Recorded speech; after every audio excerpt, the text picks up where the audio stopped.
There it is, made in Iran, and laid out by Saudi Arabia yesterday was the debris of drones and cruise missiles and such. This is the debate in America. Right now, as we can only do at Bloomberg, we'd like to forward the debate, and we do that with our Yousef Gamal al-Dini. He is in Riyadh, and we are thrilled that Golnar Motevalli is with us in Tehran usually,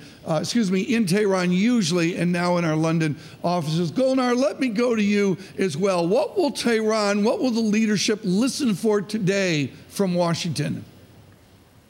I think obviously they're going to be listening very carefully to the kind of language that people like Mike Pompeo and President Donald Trump are going to be using. I think so far what's been interesting is that both of them have gone short of saying that they think Iran is directly to blame for this. I mean, they've not said that they are going to kind of make any countermeasures or any kind of counteroffensive. And the language has been very interesting. They've said that they're very convinced that Iran is behind this. They don't believe that the Houthis are responsible for this themselves, but they have also fallen short of saying that these attacks emanate directly from Iranian territory, and that's very important. And the Iranians are obviously going to look out for any further signs of what those additional sanctions are possibly going to be and what they can target. Yousef, in America, and this goes back to FDR in the 30s, there's that phrase, just do something.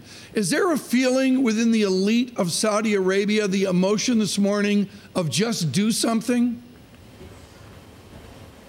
There is, to a certain extent, but try and be rational about it, I would say, is the key takeaway from the press conference as well overnight. It's been a very, very long few hours as we heard a lot of the analysis from the Saudi government and how they portray their story and their point of view on what exactly went underway with the Saudi Aramco facilities.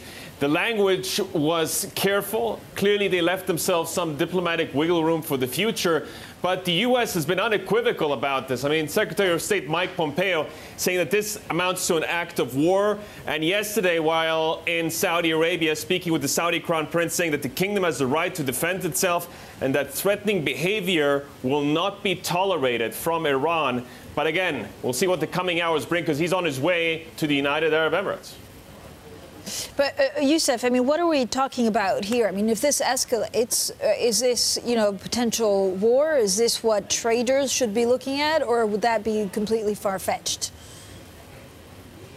I mean, there is a scenario where you have a surgical strike, sort of a response equivalent to the attack that occurred at the Saudi Aramco plant. We understand as well that Saudi Arabia has been conducting airstrikes in some parts of Syria close to Iran.